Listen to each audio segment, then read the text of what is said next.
السلام علیکم ورحمۃ اللہ وبرکاتہ۔ محترم ناظرین، یوں تو ایک عالم کی موت پورے عالم کی موت ہوتی ہے، لیکن بعض اوقات ایسے قیمتی اور بیش بہا موتیوں کو بے دردی سے چھینا جاتا ہے کہ جن کا ازالہ برسہ برس کی محنتوں کے بعد بھی نہیں ہو پاتا۔ ایسا ہی ایک عظیم نقصان آج دن دہاڑے کراچی میں ہوا۔ بعین طور کے مولانا سلیم اللہ خان صاحب رحمہ اللہ کے فرزند اور جامع فاروقیہ کے محتمم مولانا ڈاکٹر عادل خان رحمہ اللہ کو قاتلانہ حملے میں شہید کر دیا گیا۔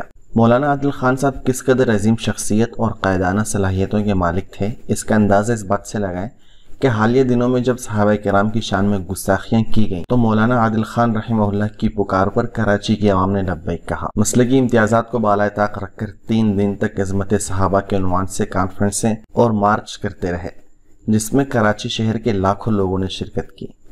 ملک میں جاری بدامنی کی روک تھام کا معاملہ ہو یا مقدسات کے متعلق زبان درازی کی روک تھام کا، ہر ایک معاملے میں ڈاکٹر عادل خان صاحب خود کو پیش کرتے رہے۔ افسوس کہ مسلم قوم کو آج اس عظیم شخص سے محروم کیا گیا، جو کہ جید عالم دین ہونے کے ساتھ ساتھ ملک و ملت کا وفادار بھی تھا۔ شیخ الاسلام مفتی محمد تقی عثمانی صاحب نے ڈاکٹر شہید رحمہ اللہ کے متعلق فرمایا، مولانا ڈاکٹر عادل خان صاحب کی شہادت المناک قومی سانحہ ہے۔